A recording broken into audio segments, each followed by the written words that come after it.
Hey, as a small business, are you having challenges right now in selling your products? In this video, I'm gonna talk about why e-commerce is important now more than ever. So we're just meeting. My name is Dennis Hilario and I'm gonna give you some best thoughts and tips about digital transformation, personal improvement, creativity, and innovation.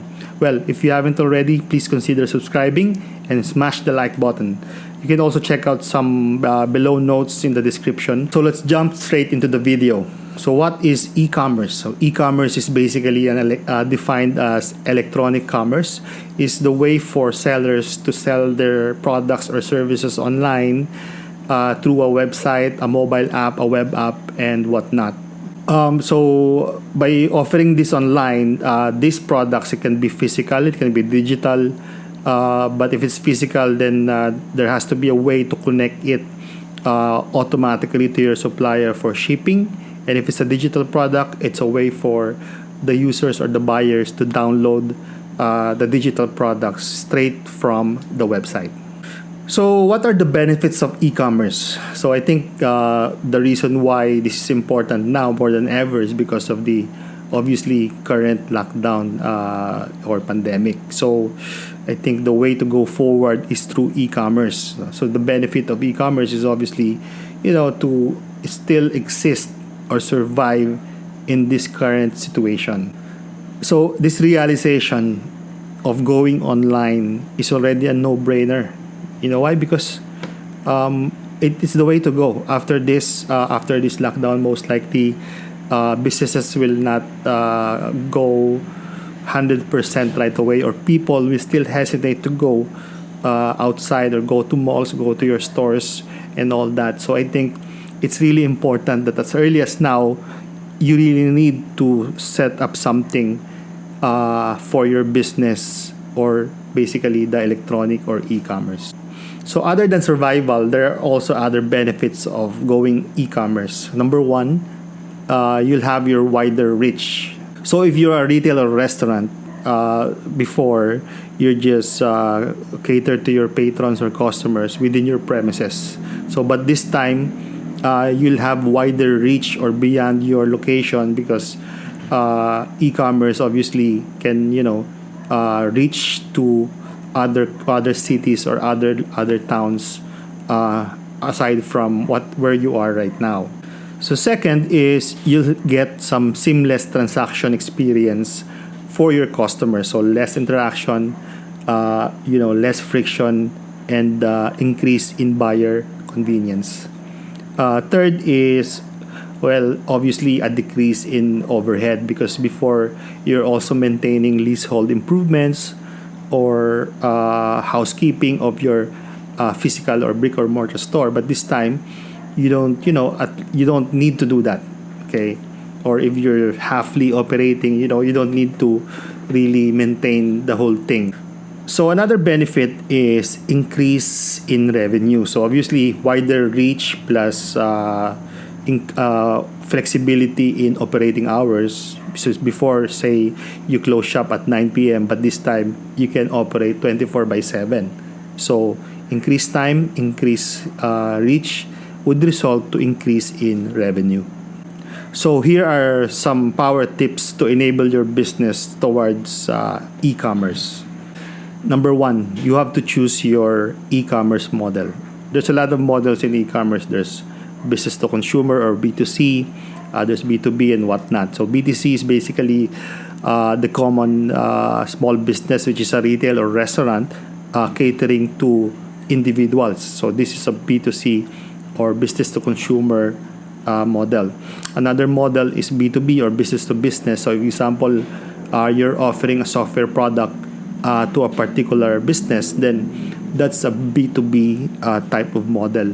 Or if you have a platform online that caters to not an individual but a business as a service, or for example a digital marketing service, that's a business to business engagement.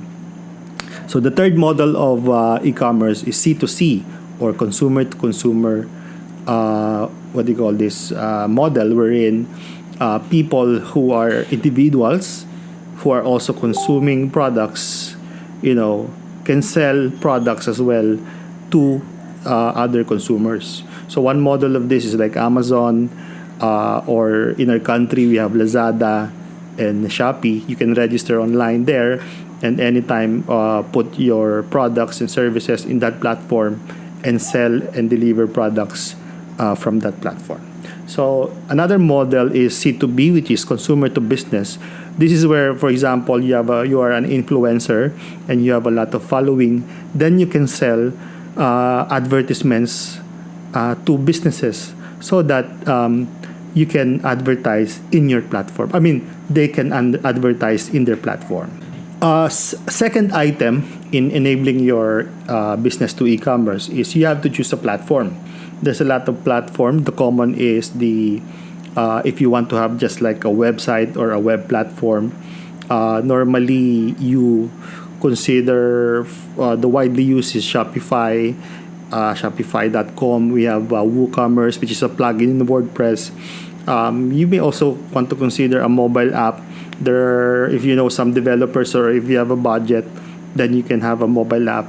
Then if your model is, say, a restaurant or a retail, then you could ride on to delivery services just like Food Panda or Grab Food and all that, and then for C2C, as I mentioned earlier, aside from Shopee or Lazada, there's also an option for Facebook Marketplace or Instagram for your platform. If you're a service company, then there are platforms like Fiverr.com or Upwork.com, wherein you can offer services like website development, virtual assistant, and whatnot. Okay, so second is to choose your e-commerce platform. The third thing that you have to consider is the payment method. So the most commonly used payment platform is PayPal. They already have like a PayPal checkout wherein you can register your account for free and then link it up to your bank account in your country, or if you're in the Philippines. There are bank codes for each bank locally that you can use to register it and link it up to your website. So aside from PayPal, there are other options like Peso Pay, Asia Pay, Paynamics in our local country. But so in other country, there's a lot more options like Stripe to check out, Apple Pay, Google Pay, and whatnot. The fourth item that you need to consider as well is the order fulfillment process. So the ordering platform for customers is just one aspect. Another aspect is the delivery process. So once the customer books the order online, you have to have like a seamless communication between sales and your back office to fulfill the order or execute the delivery. There are some models like drop shipping wherein you don't need to maintain a stock or inventory of your products. So in this case, upon ordering, it will automatically link to your supplier, and then your supplier will take care of the delivery to your customers. That's another model of order fulfillment. Of course, if your product is digital, then it's easier because you'll just provide a link for them to download something, an ebook, a software, and all that. So lastly, or the last item here is that you also have to manage your back office. Okay, for example, the procurement, the replenishment of your stocks, your HR and admin, your government compliance such as taxes and all that.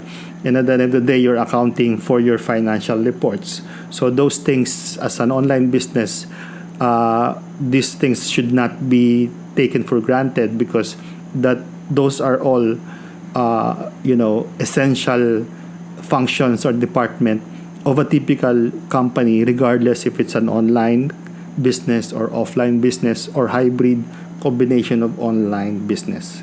So there you go. I hope I have provided value in launching your e-commerce online to continue serving your customers.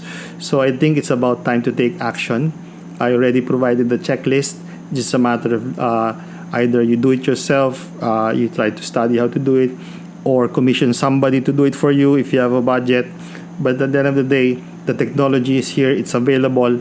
It's just a matter of taking action. If you haven't already, please consider subscribing and smashing the like button, and check out the notes below. DX your life in business. Have a great day.